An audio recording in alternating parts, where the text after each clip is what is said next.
Hey peeps, today I'm talking all things piping.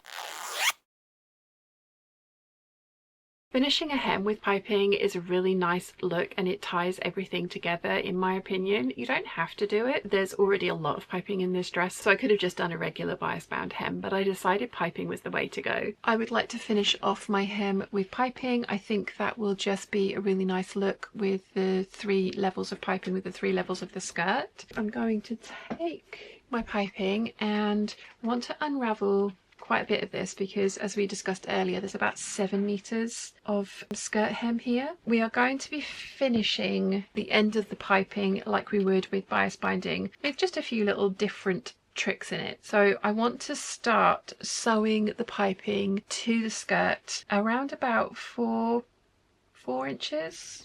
Exactly 4 inches away, so I'm leaving myself a 4-inch tail of free flapping piping before I start stitching the piping to the edge of the skirt. We're going to do the same thing. We want the raw edge of the piping up against the raw edge of the skirt. If you have finished your side seam or your seam with bias binding, you want to start your stitching away from that because you've already got a couple of layers of bulk with the bias binding and the seam coming together here, and we're not going to end up with bulk per se, but we do want to have our join of our piping away from that side seam.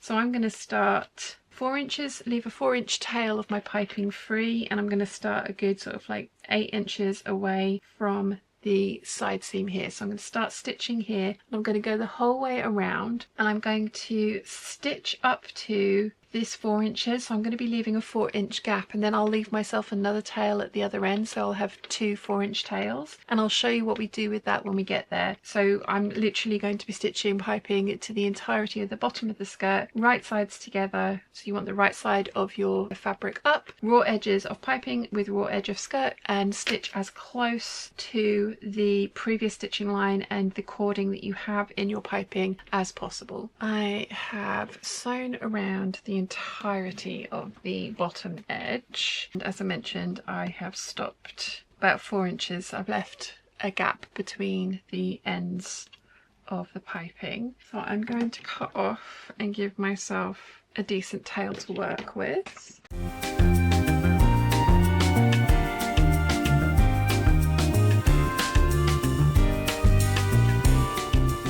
So we need to finish this off, and we want to do it in such a way that it overlaps and there's no raw edges. So I'm just going to trim off the little bit of excess cording that's poking out the end there. And if I lay these on top of each other, you can see where they come to.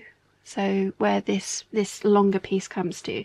So I'm just going to make a tiny mark on the piping at the end of the cording underneath, and then I am going to unpick the flange or the stitching that secures the cording into place from that mark backwards to the raw edge. And this is far too, this is much longer than we actually need it, but we need to trim off the excess cording that is inside of this part of the fabric. This is why when we sewed the piping together, we did it with a slightly longer stitch because it makes unpicking this section much easier.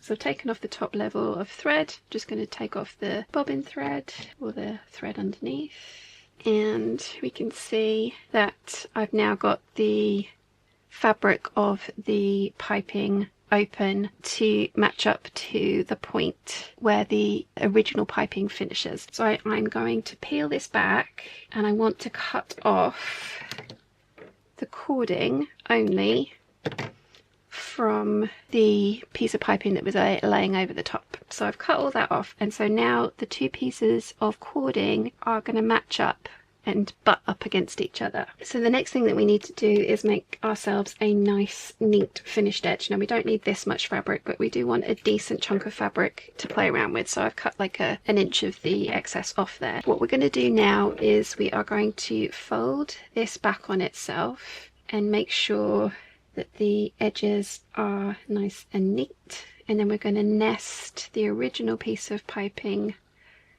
in between. So it should end up looking something like that. You don't want to pull on anything. You want to make sure that everything is not lying nice and flatly. We don't want there to be any excess of the pink fabric poking up this way. Once you're happy with the position of that, you want to take it back to the sewing machine, and backstitching at the beginning and end, just secure that last remainder of the piping into place.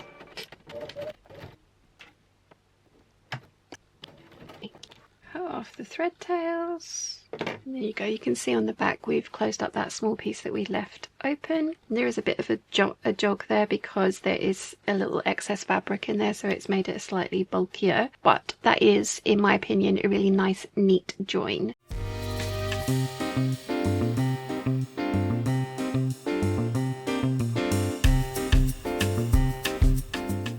And that's what that's going to end up looking like. You can definitely do a mitered join that would match up with the other joins that you have done when we were making the piping, like we did with bias binding, but you would need to unpick both sides and flatten things out. So I just find this a little bit easier. As you can see, it's kind of obvious there, but when we turn this over, it becomes far less obvious that there's a join there, and also the cording is butting up against each other, so it's not overlapping, so it's not super bulky, and it gives a really nice finish. I really like how that looks. As you probably know if you've been around the channel any amount of time, I love a bias bound hem, and that is the option that I went for with this dress. I've chosen to finish the bottom edge of my dress with bias binding only because there is no visible top stitching anywhere else on my dress. Usually with a straight hem like this, because this is a rectangular panel sewn into a gathered skirt, you can just turn it again and not have to worry about anything dropping. But I decided that because there was no visible top stitching anywhere else on the dress, I didn't want it on my hem. I wanted a neat way to finish this off. Now, there are a couple of layers of the piping, and this is a 5/8 of an inch hem because the piping has a flange of 5/8 of an inch. So I could have trimmed down one of the layers of piping, turned the other layer under, pressed it, and used that as my binding and slip stitch that into place. I actually went for a pre-bought satin bias binding because I wanted to add some weight to the hem. This is a very floofy dress, and I felt like adding this extra little bit of weight down the bottom would help the hem swing nicely. I sewed my bias binding to my hem, and unfortunately I have lost the footage of that, but I do have a video fully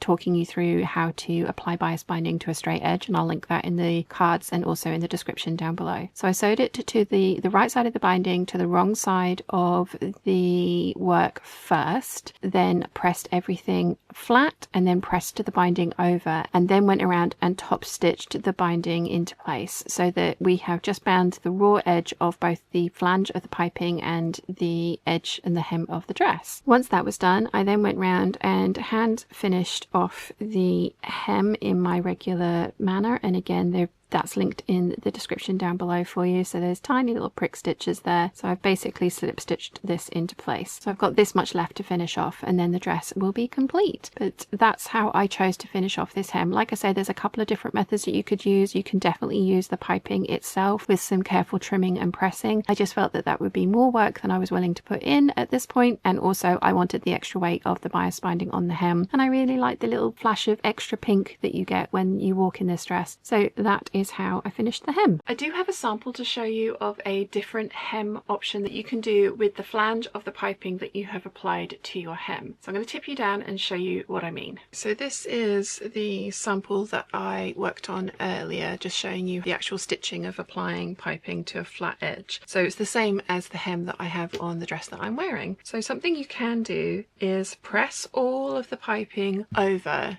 so that it ends up looking like this with a nice crisp edge, and then you want to press the top layer of your piping flange in half again, and then really carefully, and this is why I didn't do this method, because this is definitely way fiddlier, you want to trim down the other layer of the piping flange and the fabric from the dress, also the fabric from your hem, and you want to have this be narrower than the flange, the other layer of piping that you've pressed under, so that there's no raw edge on that. So I'm going to go all the way along. As you saw, I have 7 meters of the hem of my dress to do, which is why I chose not to do this method. But if you have a shorter hem, or if you've got more patience than me, this method I think is going to look really nice.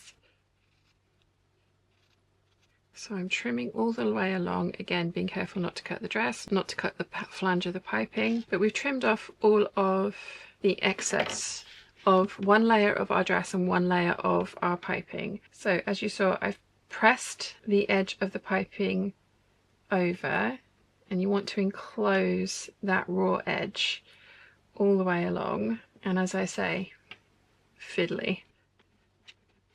In fact, I'm going to go and give this another press now that there's more bulk out of the way, but you kind of get the idea. So let me give this another press and I'll show you what I mean. So I've pressed that a little bit flatter, but basically what I've done is I've left that outer edge of the flange of the piping and pressed it in half, and then wrapped it around the remainder of the hem of the skirt and the other layer of piping to enclose all of those raw edges. Now you can either go around and top stitch that into place if you don't mind visible top stitching, or you can very easily slip stitch this into place and you'll end up with a nice hem finish on the other side. So that is an alternative option. As I say, I didn't go for this one because there was 7 meters of fabric in my skirt, and it is a much fiddlier option, but it will look just as nice on the inside if you go for this one. So if you have included piping in your hem, there are different ways of finishing that off depending on your preferred methods. As I say, for me, bias binding. I have one large video of all of the mini tutorials back to back, so hopefully I have covered what you're looking for in that. I will link to the playlist and all of the individual videos in the description down below. But if you have any questions, please let me know in the comments section down below and I'll do my best to answer them for you. If you've enjoyed this video, you might want to check out this one here.